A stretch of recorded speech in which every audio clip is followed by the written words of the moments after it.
I started out chunky, and then I got an ED and yo-yo dieted for years. And after a decade of trial and error, I finally have some thoughts. In the grand scheme of weight loss, I felt like there was one thing that was the hardest thing to control, and that was not eating, but it was actually stress. When I was a kid, I couldn't control when I had exams or really big projects to do. And as an adult, I couldn't control when I had major projects for work.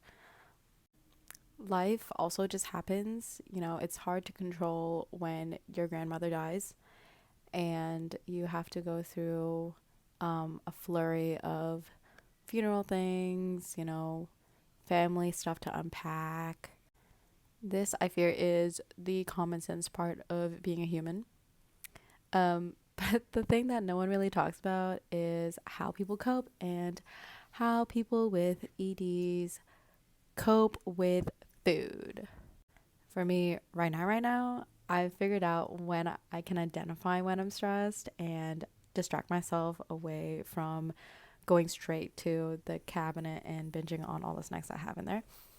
But the thing that I always come back to is remembering when I was in high school and how I didn't know any ways to identify the stressful points in my life and how to actually cope with it. I actually went to a music school in high school and I was a piano major. And before I went, I actually was playing piano for also over a decade.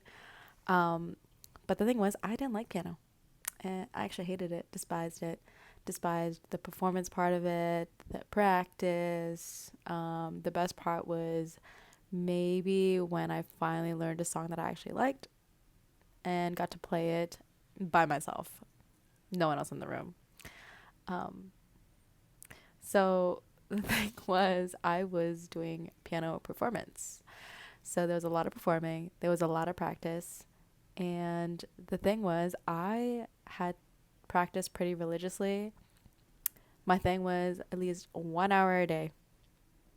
Get on that seat and tinkle those keys. And it always happened before dinner. So I got out, I sat down, did my hour. And after a stressful day of school and then doing my hour of hell, we had dinner. And I was like, this is great. I'm going to put on a little show. Um, I did eat a lot during dinner. Don't get me wrong. My parents were like, this is a lot for like a 14-year-old, 16-year-old, whatever. Um,